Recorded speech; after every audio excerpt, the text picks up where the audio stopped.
sir, but I still cannot share my It's okay, Dr. screen. Nandini. You speak, Dr. Nandini. You just tell what your topic is and what did you Ji, sir. conclude. Thank you so much, sir. Thank you so much. So my topic was, sir, etiology, epidemiology of corneal opacity in 0 to 12 years children at tertiary care center. Fine. Sir, as we all know, corneal opacity is one of the most preventable blindness caused, especially in children. Approximately 17.52 million children globally are estimated to suffer from this moderate to severe visual impairment. About 75% of this burden is reported from low middle income countries. The prevalence of childhood blindness in India is 0.8 to 1,000 children. So the Vision 2020 program of WHO has identified corneal opacity as one of the most important cause of childhood blindness and of priority, especially in low socioeconomic societies. So we included all the children less than 12 years of age with no active infection. So the study was conducted in Gandhi Medical College, Bhopal. The duration was from August 2019 to May 2020. And so we excluded all the children who had active infections over more than 12 years of age. So we found that 30% of these children were females and 70 were male. So the majority of this, the burden of this study was contributed by children who suffered trauma at some point of time, followed by post-infections, chemical injuries, keratomalacia, degeneration, dystrophy, and lastly, congenital causes.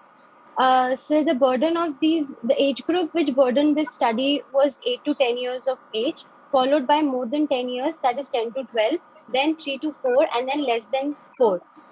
So the discussion, so the mean age of the children with corneal opacity was uh, 8 to 10 months, 8 to 10 years. Majority of these cases belong to low socioeconomic status, followed by the congenital cause were most common cause of bilateral corneal opacity, whereas trauma was the most common cause of unilateral corneal opacity. Sir, LCO was the most common type of corneal opacity observed in 36.1% cases. This was followed by NMCO 30.6 and NCO in 16.7% cases. Sir, lastly, sir, I was not able to show much of the slides and observation graphs, Yeah. but sir, the take-home message would be that, sir, cornea, sir, this is very much preventable. The rehabilitation of these children are of utmost importance because before we want to get rid of this and we want to rehabilitate our children before amblyopia sets in.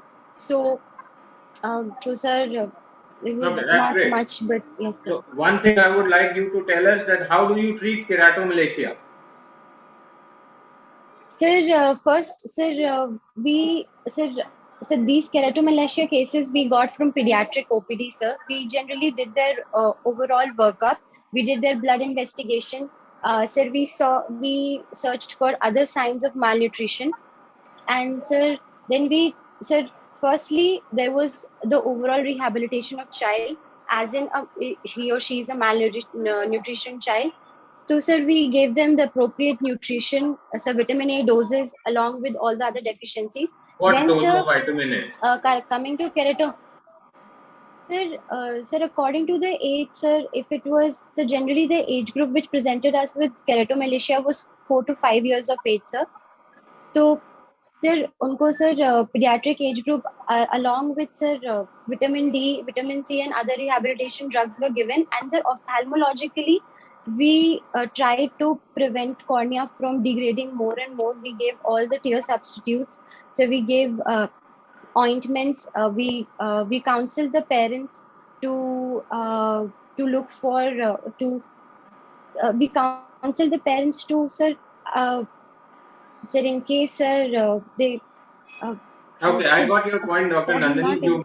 You have made a lot of efforts in the presentation as well in your work in the hospital. Keep doing good work. My best wishes to you.